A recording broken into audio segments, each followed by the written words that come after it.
Guys, this is footage that had been in an archive, unused, unloved for 50 years, and yet it feels so fresh. It feels like it could have been yesterday. I mean, Oh, go ahead. No, I was just gonna say real quick. You know, I met Hal 15 years ago, and I kept promising him we were gonna make a movie that would do justice to the story he wanted to tell and to the footage. And unfortunately, he passed away before he could see it. But I know he would agree, and now we know that this is justice to his story and to the project. So. And I would just add that Ahmir, you know, there was no one better to be able to sort of look at the story and contextualize it and really put it on screen and speak to audiences all through the world. He's just done an amazing job, especially as a debut filmmaker. I mean, I was going to say, this is your debut film, and here you are with a BAFTA. How are you feeling? I know, right?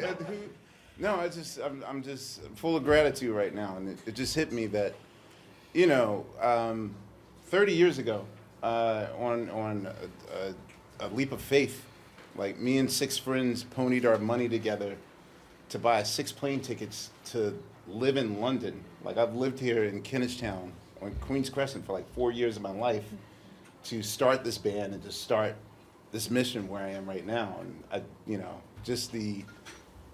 this is not a storybook ending by any means, but when I landed here, I was just thinking about like when the Roots first came here in '92, and we were like living 6 in a flat and dividing up fish and chips for dinner, and just like the poorest version of like the Commitments, and now this is like the end result of it. And I can't imagine a better team to do this with. This is truly like a labor of love, and I couldn't imagine this in my wildest dreams. It's amazing. Have I got questions from the crowd? Yes. Just a quick question. Did you keep the winning envelope? Yes. Are you kidding me? This is my first film. This is our first film. Ahmir and I met 25 years ago. Yeah. I was a rap journalist. I wrote my first cover story. It was on the Roots, and it was their first cover story as a band. We've been friends ever since. Yeah. This is a 25-year journey for our friendship.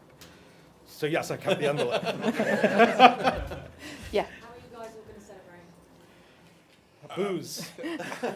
I'm gonna go straight to the airport, and tomorrow morning I have to be at work at the Tonight Show with Jimmy Fallon. So God. I will gladly wear this costume. When I land, I'm gonna have just enough time to, So when you watch the Tonight Show tomorrow, I will still be in my costume. We will be here tonight and celebrate Ahmir's honor with our British friends and have a great time. But actually, there's a spot that when she was with us, Amy Winehouse introduced me to a spot called Bagel Bake.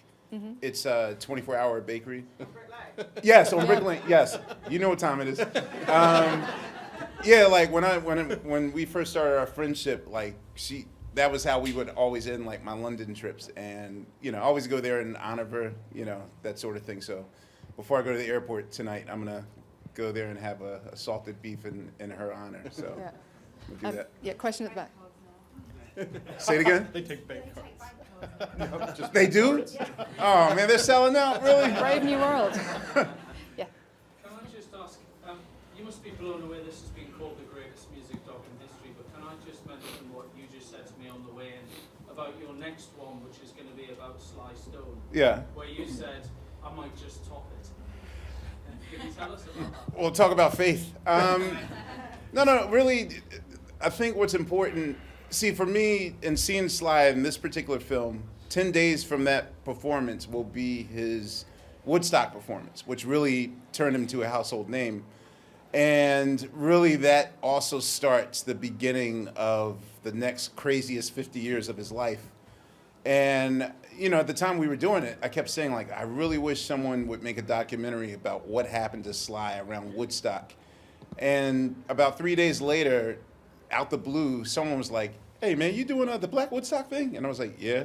He's like, well, I own Sly Stone's rights. You want to do that? So it's just, to me, again, like, it's me wanting to answer a question, which was why I did this film. Like, I did this film because I love music, but I also just wanted to know why couldn't this film have come out? And I had so many questions about it. So I have so many questions about Sly and the Family Stone, so I will have just as much fun doing that as well.